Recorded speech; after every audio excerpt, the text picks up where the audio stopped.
This demonstration, we're going to go in and take a look at the report builder and some of the features within there that you're going to do within the lab.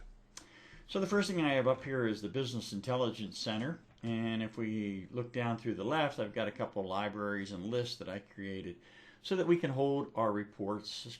In this module, we are doing report parts. So if I come in and just take a look at it, and as you see here, this is the report library at the end of the reports, and I've got various objects as I drill up and drill down through there.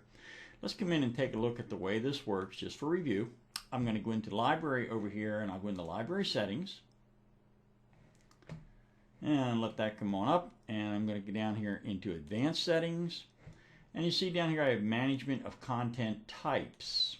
As we drill on down and cancel back out of that, now if we come down, you see the content types that I'm using within this library down here are the report builder report, a data source, and a model. We're actually not using model, I just happen to have added in there.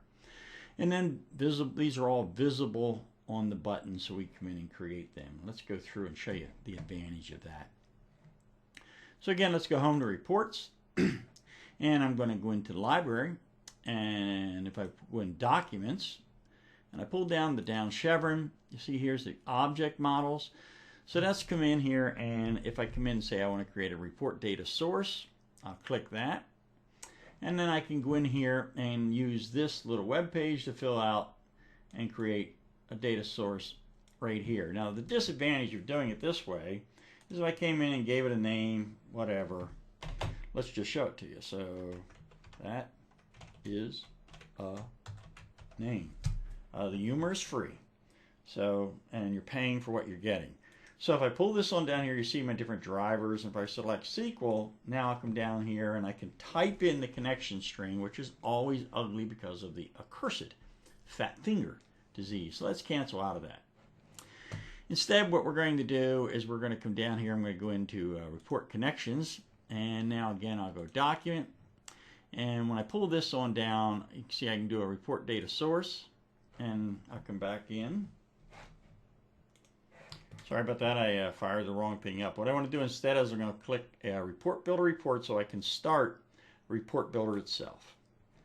And report builder is a one click, and the application will fire on up.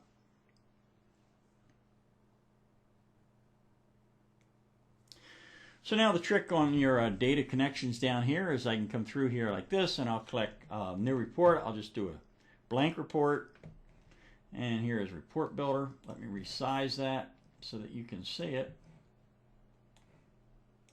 and so that it fits the screen better. And we come down here like this. What I want to view is I'm going to come over here and I want to view report data. Here's my reports data sources. I'll right click, add data source, and now let's say I was going to create what I want to do is I want to get an easy way to do a connection string.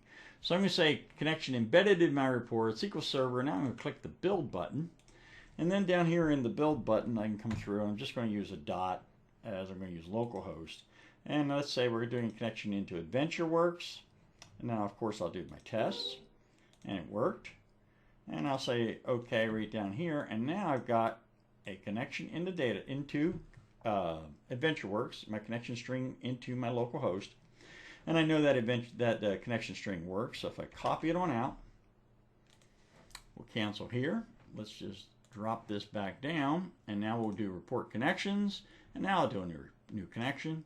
If I do document report data source, and I'll immediately go in there and paste in, and I'm just going to call this something easy, so new con, and I'll call it into ADVOLTP because it's right into my database. All right, and as I can't stand white space, I'll clear that on out, drop on down, I'll run my test. All right, create a connection successfully, Windows authentication, and then down here I could also do prompt, stored credentials, and if I use stored credentials down here, I would enter in my stored credentials. If I did that, I could use Windows credentials, stored credentials, and then the credentials would be stored in this connection, and I would be able to come through and create a subscription to the report. But that's good enough. Let's cancel out of that so I can just show it to you. Okay, now let's take a look at creating we have a shared data source. Let's go ahead and create a shared data data set. I'll again open Report Builder, and I'm going to come down here like this, and we're going to add a shared data set. So let's do it this way. I'm going to click the New button, and I'm going down here and say New, so I can pop open this little wizard, and I'm going to say New Data Set, and I'm going to use my connection. You see I have a connection into Analysis Services and a connection into the database engine. Let's use the database engine. I'm going to click Create, and now I can come down here and create my tables. I'll select Table, and just for demonstration purposes, I'll select everything in Department. Yeah, Department down there like that. And I could apply a group filter by clicking my parameter down here.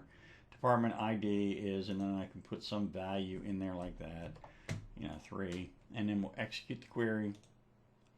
And the query worked. So now I'm going to come back over here, and I could edit as text, by the way. If I want to come in here and see edit as text, then I can actually see my T-SQL, which I can do some pretty cool things with. But let's come back over here, and we're going to say save as, and now we've got the RSD report data set down in here, and I'm just going to name this demo. And it's looking for, that's the work is the name of my SharePoint server, and that's the port that it's running on. We're going to put this into, let's see, data sets. I'll put into reports down here like this, and here's all my RSDs, and this is a demo. And I'll say OK, and now I've got that demonstration up there.